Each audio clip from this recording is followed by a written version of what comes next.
जी अस्सलाम वालेकुम वरहमतुल्लाहि वबरकातुहू। पैगामात का तबादला हुआ, पैगाम रसानियाँ हुई, बातचीत शुरू हुई, मुज़ाकरात की टेबल पर लोग बैठे, रत जगे हुए, अडयाला जेल के दरवाजे खुले, खुशखबरियों की खबरें आने लगीं और फिर वही हुआ जिसका डर था और वही हुआ जो नहीं होना चाहिए था।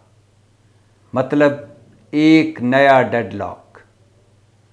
पाकिस्तान तहरीक-ए इंसाफ और मुज़ाकरातकारों में ये डेडलॉक क्यों हुआ, क्यों पैदा हुआ ये डेडलॉक? मुज़ाकरात हो कहाँ रहे थे, मुज़ाकरात किससे हो रहे थे और मुज़ाकरात क्यों नाकाम हुए? और 72 घंटे रह गए हैं 24 नवंबर में। क्या अब दमादम मस्त कलंदर होगा? इसी पर बात करनी है और साथ साथ ये भी बताना है कि इधर इमरान खान की तोशाखाना 2 में ज़मानत हुई और उधर इमरान खान की एक और केस में गिरफ्तारी डाल दी गई और वो केस भी बड़ा दिलचस्प है। ये केस एक केस स्टडी है इस बनाना रिपब्लिक निज़ाम की। लेकिन सबसे पहले बात कर लेते हैं कि जब ये इतलात आने लग गई थी कि शायद 24 नवंबर का इhtजाज मार्च मुलतवी हो जाए, शायद दरमियानी रास्ता निकल आए, तब अचानक ये पता चला कि एक डेडलॉक पैदा हो गया। आपको पता होगा, आपके इल्म में होगा और ये मैंने बताया भी है कि अली अमीन गंडापुर और बैरिस्टर गौर, जिनके लिए अडयाला जेल के दरवाजे खुले, जिनकी अडयाला जेल के कॉन्फ्रेंस रूम में चाय और बिस्कुटों के साथ इमरान खान से तवील मुलाकातें कराई गई, जो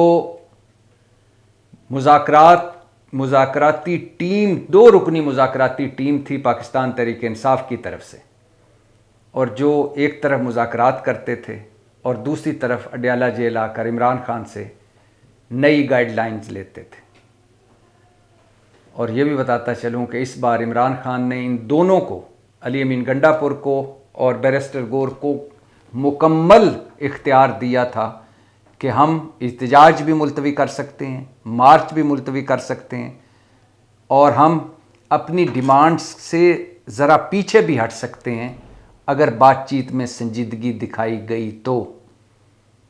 लेकिन ऐन उन लम्हों में जब ये इतलात मिल रही थी कि कोई दरमियानी रास्ता निकल आया है, डेडलॉक पैदा हो गया। और डेडलॉक की 2 वजूहात थी। एक, एतबार की कमी दोनों पार्टियों में, और दूसरा, शराइत ऐसी थी कि बातचीत आगे ना बढ़ सकी। क्या हुआ ये और क्यों डेडलॉक पैदा हुआ, इमरान खान खुद ही बताते हैं। आज इमरान खान से मिली अलीमा खान और अलीमा खान ने बाहर आकर बताया कि मेरी इमरान खान से मुलाकात हुई, बातचीत हुई, और मुझे इमरान खान ने बताया है कि अली अमीन गंडापुर और बैरिस्टर गौर ताकतवरों के पैगाम लेकर मेरे पास आए और कहा कि हमें मुज़ाकरात का कहा गया है, बातचीत का कहा गया है, हम बातचीत करने के लिए आपकी रज़ामंदी चाहते हैं।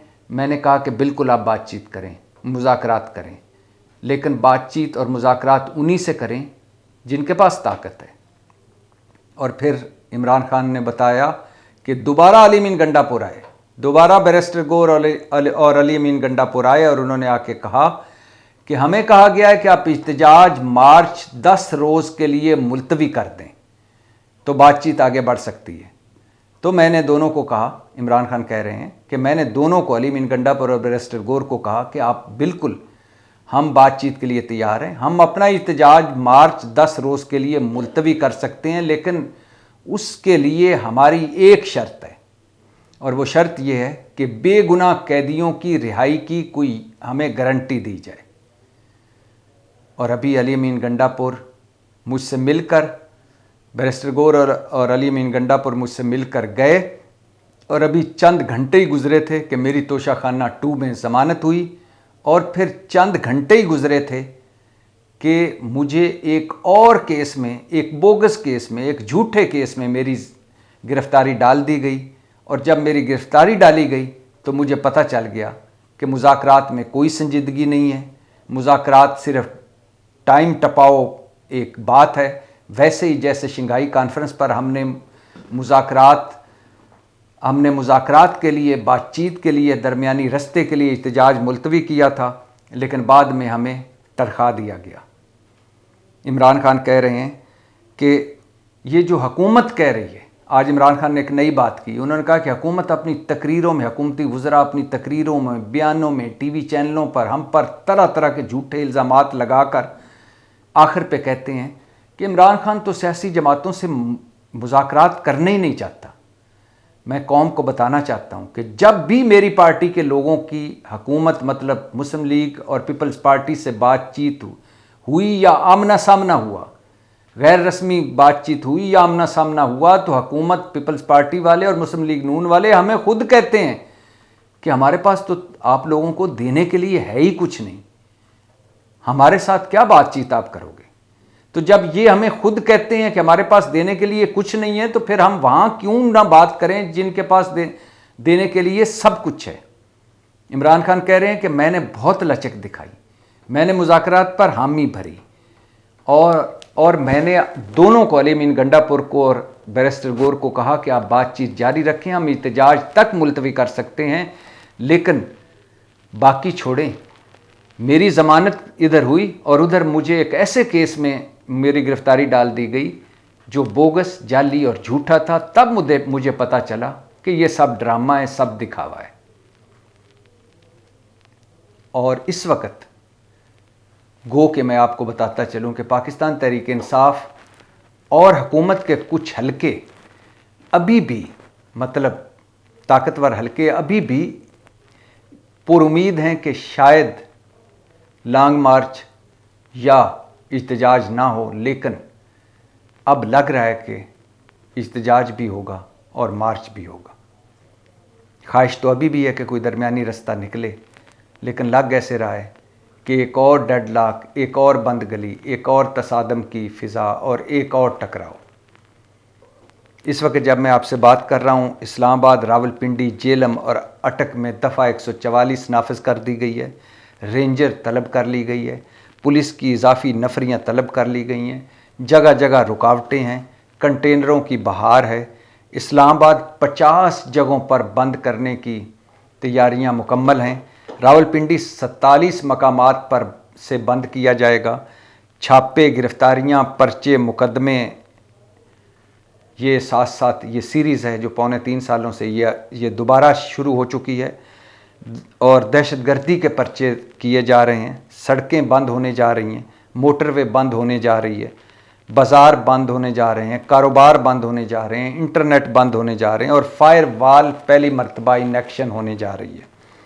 और साथ साथ वफाकी वजारत दाखिला मोहसिन नकवी की वजारत ने ख़त भी लिखा है KP के, खैबर पख्तूनख्वा के चीफ सेक्रेटरी को कि 24 नवंबर के एहतजाज में सरकारी मशीनरी, सरकारी मुलाजमीन और सरकारी फ़ंड्स इस्तेमाल ना किए जाएं। और साथ साथ मोहसिन नकवी आज इस्लामाबाद हाई कोर्ट भी पहुँचे हुए थे, जहाँ एक दरख्वास्त गई हुई थी ताजरों की तरफ से कि ये एहतजाज मुलतवी कराया जाए, अदालत हुक्म दे एहतजाज मुलतवी कराया जाए, ताकि ये ना बाज़ार बंद हो, ना कारोबार बंद हो, ना सड़कें बंद हो, ना इंटरनेट बंद हो। और मोहसिन नकवी साहब ने वहाँ जाकर अदालत में, चीफ जस्टिस आमिर फ़ारूक ने ये केस सुन रहे थे, समाअत कर रहे थे, और वहाँ जाकर मोहसिन नकवी साहब ने अदालत के अंदर साफ़ियों से गुफ्तगू करते हुए ये कहा कि हमारे तो मुज़ाकरात हो ही नहीं रहे थे, हम मुज़ाकरात क्यों करें जब एक तरफ से धमकियाँ दी जाती हैं, एहतजाज की धमकियाँ, मार्च की धमकियाँ, और दूसरी तरफ से मुज़ाकरात। तो या मुज़ाकरात कर लें या एहतजाज कर लें। मोहसिन नकवी साहब ठीक नहीं कह रहे थे। बातचीत शुरू हुई थी, मुज़ाकरात हुए थे, लेकिन डेडलॉक पैदा हो गया और अब इस वक्त डेडलॉक की सूरत हाल है। और ये भी बताता चलूँ कि इस वक्त जब मैं आपसे बात कर रहा हूँ, मुल्क में दहशतगर्दी की एक लहर है जो काबू में ही नहीं आ रही। सानिया कुरम हो चुका है, रोज़ फौज पर हमले हो रहे हैं, सिविलियन पर हमले हो रहे हैं, शहादतें हो रही हैं, और दूसरी तरफ दमादम मस्त कलंदर है। हुकूमत जिसको इन हालात में सरमायाकारी की खातर, दहशतगर्दी के जिन को काबू करने की खातर, मईशत की बहाली की खातर, नफ़रत और तकसीम को ख़त्म करने की खातर तमाम स्टेक होल्डर्स को और हुकूमत को एक प्लेटफार्म मुहैया करना था कि सारे मिलकर बैठें। हुकूमत बुखलाई हुई थी, डरी हुई थी। पता है किस वजह से? कि कहीं मुज़ाकरात कामयाब ना हो जाए, क्योंकि अगर मुज़ाकरात कामयाब हो गए तो हम फारिग हो जाएंगे। और इमरान खान साहब ने ख़ुद बताया कि मुज़ाकरात हमारे हो रहे थे ताकतवरों के साथ। हुकूमत से क्या मुज़ाकरात करते? हुकूमत के पास तो कुछ लेने देने के लिए कुछ नहीं। और जब बात इमरान खान की हो तो ये बता कर कि इस वक्त 1.5 लाख की सूरत हाल है, इस वक्त यूँ लग रहा है कि मार्च होगा, इस वक्त यूँ लग रहा है कि एक सख्त तरीन क्रैकडाउन जो है वो भी जो हो रहा है उसमें मज़ीद सख्ती आएगी, और इस वक्त ऐसा लग रहा है कि पाकिस्तान तहरीक इंसाफ पर मज़ीद सख्तियाँ होंगी, और इस वक्त ऐसा लग रहा है कि मज़ीद नफ़रत और तकसीम बढ़ेगी। ये भी बताता चलूँ कि इमरान खान पर एक नया मुकदमा बना दिया गया। इमरान खान जिनकी तोशाखाना 2 में ज़मानत हुई, तोशाखाना 1 में वो ज़मानत पर हैं, साइफ़र केस में वो ज़मानत पर हैं, इद्दत में निकाह केस में भी ज़मानत पर हैं, सीता वाइट केस ख़त्म हो चुका है, 9 मई के 4 केसों में वो ज़मानत पर हैं, 5 केस तकरीबन 5 के करीब केस खारिज हो चुके हैं, 8 केसों में वो जुडिशल रिमांड्स पर हैं, और 125 केस तो वो हैं इमरान खान पर जो अदालतों में हुकूमत ने बताए हैं, पंजाब हुकूमत ने और इस्लामाबाद की हुकूमत ने, कि 125 केस हैं। लेकिन पाकिस्तान तहरीक इंसाफ कहती है कि खुफिया और ज़ाहिरी केसों को मिलाया जाए तो इमरान खान पर 200 के करीब मुकदमे हैं। और इमरान खान पर ज़रा सुनते जाइए, इस बनाना रिपब्लिक निज़ाम की हालत महसूस करते जाइए कि इमरान खान की इधर तोशाखाना 2 में ज़मानत हुई, तोशाखाना 2 केस में, उधर इमरान खान की एक नए केस में गिरफ्तारी डाल दी गई। और ना सिर्फ गिरफ्तारी डाली गई बल्कि एक पुलिस की टीम, तफ्तीशी टीम भी हंगामी हालत में अडयाला जेल पहुंची और इमरान खान से तफ्तीश उसने की। ना सिर्फ पुलिस की टीम ने तफ्तीश की एसपी की, एसएसपी की सरबराही में, बल्कि अडयाला जेल में अदालत भी लग गई। ना सिर्फ अडयाला जेल में अदालत भी लग गई बल्कि इमरान खान का 5 रोज़ा रिमांड भी जारी कर दिया गया। और अभी इमरान खान की सुना जा रहा है कि और केसों में भी गिरफ्तारी डाली जाएगी। जिस केस में अभी ये गिरफ्तारी डाली गई है, ये जो नया केस, नया मुकदमा, ये ज़रा सुनिए दिलचस्प सूरत हाल। ये मुकदमा बना 28 सितंबर को, 3 मुकदमे बने, बल्कि ये और 2 और 3 मुकदमे बने 28 सितंबर को। और 28 सितंबर को ये मुकदमा बना था कि लियाकत बाग रावलपिंडी मरी रोड पर इज्तिजाज हुआ, जलाओ घिराव हुआ, इमलाक को नुकसान पहुंचा, कार्य सरकार में मुदाखलत हुई, हंगामा आराई और तोड़ फोड़ हुई। ये सारे इल्ज़ामात लगे, 3 मुकदमे बने और उन तीनों में इमरान खान को नामजद किया गया। 28 सितंबर पिछले महीने। इमरान खान कब से जेल में है? उनको 16-17 महीने हो गए। इमरान खान जेल में है, इज्तिजाज होता है कहीं, और उस इज्तिजाज में ये एक हर हुकूमत का यही होता है, कार्य सरकार में मुदाखलत, तोड़ फोड़, जलाओ घिराओ और दहशतगर्दी के पर्चे, ये अब रूटीन बन गई है पाकिस्तान में। इमरान खान जेल में है, इज्तिजाज हुआ मरी रोड पर रावलपिंडी में और नामजद हो गए इमरान खान। और जब 3 मुकदमे बने और उन 3 में से एक मुकदमे में जो ही इमरान खान की तोशाखाना केस में 2 में ज़मानत हुई, तो इस एक लियाकत बाग रावलपिंडी मरी रोड वाले मुकदमे में इमरान खान को नामजद करके गिरफ़्तार कर लिया गया। नामजद तो पर्चा तो पहले ही था, उस पर्चे में गिरफ़्तार कर लिया गया। तफ्तीशी टीम पहुंच गई, तफ्तीश हो गई, अदालत लग गई, रिमांड दे दिया गया। और अब और केसों में इमरान खान की सुनवाई, गिरफ़्तारी होने जा रही है ताकि वो अडयाला जेल से निकल ना सकें। जो सारे बड़े केस थे वो सारे तकरीबन वो इमरान खान उनमें ज़मानत पर हैं या ख़त्म हो गए हैं या उनको रिहाई मिल चुकी है। लेकिन अब दूसरे केस हैं जो 125 तो वो हैं जो बताए हैं हुकूमत ने, इसके अलावा भी होंगे, और पाकिस्तान तहरीक इंसाफ तो 200 केस कह रही है। तो अब जो नया मुकदमा वो है कि एक बंदा जेल में है, बाहर इhtजाज हो रहा है, और जो जेल में है वो भी उस इhtजाज में मुजरम है, उस पर भी पर्चा कटता है, और उस पर्चे और उस मुकदमे में जेल वाला गिरफ्तार हो जाता है जो पहले ही जेल में है। तो डेडलॉक की सूरत हाल है। मज़ीद मुकदमे बनने जा रहे हैं, ऐसी बातें सुनाई दे रही हैं इमरान खान पर, तहरीक इंसाफ पर। क्रैकडाउन जारी है और ये मज़ीद सख्त होता दिखाई दे रहा है पाकिस्तान तहरीक इंसाफ पर। हालात तसादम की तरफ बढ़ रहे हैं। अल्लाह ना करे कि कुछ हो, अल्लाह करे कि अभी भी दरमियानी रास्ता निकले, अल्लाह करे कि हालात पुरअमन रहें। लेकिन लग ऐसे रहा है कि हमारे सारे बड़ों की मत मारी गई है। कोई मुल्क का नहीं सोच रहा, कोई कौम का नहीं सोच रहा, और कोई अपने मुस्तकबिल और अपने बच्चों का नहीं सोच रहा, और आने वाले वक्त का नहीं सोच रहा। पाकिस्तान जिंदाबाद।